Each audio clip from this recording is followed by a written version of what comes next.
You launder your money through for a ticket. You get £1,000, you buy 1,000 tickets, you get like fucking £400 back or something. Well, so and that £400, like you can say, like you just got bought the one ticket and you was lucky. Anyway, that sort of thing. So, first time you arrived at Stonehenge, can you remember what happened there? First time. Can you remember what happened? Was that with you? Yeah, well, I was there. I would have been there. I vaguely remember, like, going with you. The year that there was the big jar of various things from Franny and I don't remember much about those pills. You don't remember? I didn't have anything to do with the people that were doing them, but I do remember eating some of them. I remember you eating lots of them. Well, not at Stonehenge. There was a big jar of them. You must have. Yeah, I didn't see the jar. Like, I saw a bowl that had a load of pills, blue pills in. But it belonged to and he wasn't like part of the crew with us. It was like someone else. And anyway, there was I do remember the black and white bombers. There was a load of black and white bombers, I think. You sure? Yeah. Did you do any? Yeah, I did. They were quite nice, but I vaguely remember emptying them open and like putting them on a bit of paper and rattling the paper about, so all the little balls of like mandrax like rolled out. And we used to save them till later, and then sniff the biphetamine or Durafet, and save up the little balls of mandrax and crush them up and sort of eat them in one go, and you get the mandy rush when you're knackered. These are legal pills. They were legal proper pills. Known as? Yes, known as Durafet. And what was their street name? Black and white bombers or black bombers. Ah, you had a few. Black beauties, like if you're an American. Yeah. And they're still available, like today, but they're so rare that they're as rare as hen's teeth. You don't really get them. So what do you remember about the acid at Stonehenge?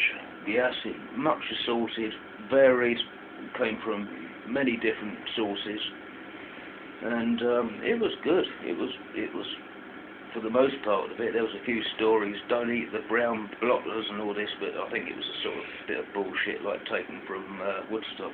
I think generally like the brown blottlers, they weren't very nice because we had a load. They were horrible actually. But they didn't give you a bad trip or anything. They just didn't give you a trip. They didn't give you a trip. Unless you ate about 6 and they made you feel a bit sick or something.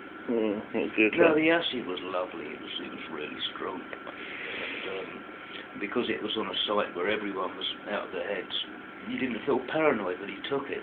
One of the most common paranoias if you're a person who hasn't experienced before and you take something like LSD, is when you're out of your head, you think, fuck me, I'm out of my head. Everyone else is straight and they're all looking at me, and you get scared because you feel that you're on your own, because everyone else is not as you are, and you are the only person who's like that. But when you see at Stonehenge that there's like 50,000 people all tripping and completely fucked out of their heads, it makes you feel safe and a part of it, so you can get as tripped out as you like, and you don't feel scared of being alone and just the only mad one there. Because you know damn well everyone's mad, because there's people running around who've painted their bollocks blue, running around and shouting I'm a tree and things like that. So you know you're amongst safe people. They're all good friends. They're all good friends. Do you remember the tent called Coco Loco? Coco Loco with all the mirrors up everywhere. Yeah. And it was a cocaine breakfast, £5. And this is to some like tent in a field somewhere. I do vaguely remember Coco Loco. And Lucy, the acid bus.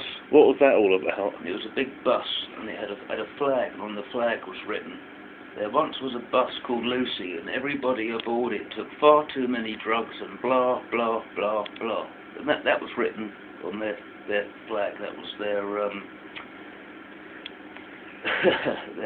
Who were they?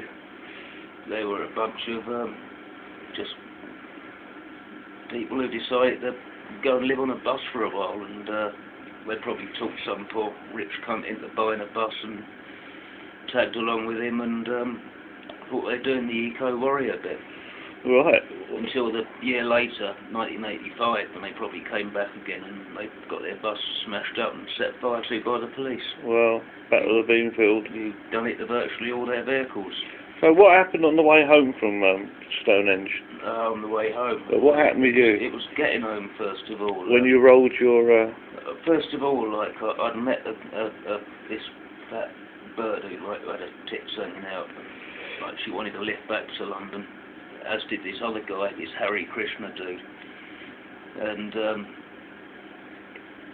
on site, this girl had borrowed my Morris and driven it straight into the corner of a truck and smashed up the radiator and what have you, so I'd replace all that.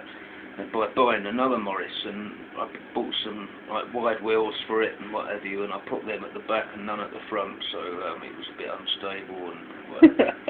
And on the way home I was absolutely knackered, and I think I was probably falling asleep at the wheel, and I sort of... And the next thing I knew, like, the car was rolling over and over and over, and I was thinking, this is it. It's as easy as this. I'm going to die. Well, I am going to die. Good grief. Harry Krishna and all that, I'm about to die.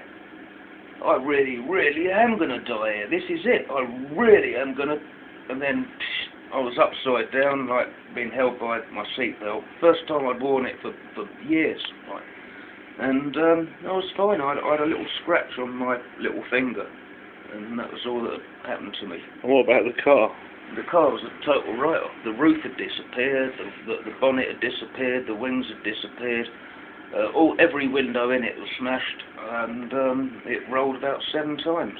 And all you did was cut your finger? Yeah, there was a bird in the back, like a junkie, and like luckily she was a junkie junking out that had a big fix before she come back, because like she disappeared out the roof and rolled along the road, like the motorway, and all the broken glass from the windows, and like was skidding down the road. Like she ended up about 60 yards away down the road with a broken arm. Oh. Like moaning that she couldn't get her gear because it was lost in the bag. And the police just happened to be coming along at the time. Sort of didn't see the accident, but they turned up like minutes afterwards. And instead of like just sort of helping or whatever, they decided to search everything, of course. And we were in the hospital. Like this girl needed treatment. Well, I didn't need treatment. I wandered down into town, into Winchester, went down the pub and had a pint actually, and got back, and the police like wanted to breathalyse me and this, and like this was hours later, and I said I'd been in town, I'd had a pint, like my car's wrecked, like, and they said you shouldn't have driven, drunk, and I said I was still under the limit at the time, so it didn't really matter. But I think it was disgraceful that they actually took this girl, this dodgy bitch junkie girl who got me into a lot of trouble, but they took her naked, apart from a hospital gown, from the hospital to a police cell where they kept her for 7 hours, and then finally, after she had admitted to everything, released her onto the street without any help or her clothes or anything. The clothes had been cut off her at the hospital, they were gone. She was kicked out with a hospital gown on, naked underneath, like big horrible fucking hairy beef curtains down to her knees, smelly fucking junkie with no clothes, and the police didn't give a shit where we went or anything about us. Their thing had been done. Like they pulled us, they busted us, they processed us, they kicked us out. But they'd also taken everything that I owned, everything in the car had all been bundled up and put into the police station for further searching. They wanted to go through everything, which they did. There was nothing else there apart from hers. Shit. Bastards, bastards. Can't be good. Today, like, she would have got £500,000 compensation or something, but that was 1984. The good old days. Oh, the good old days. Okay.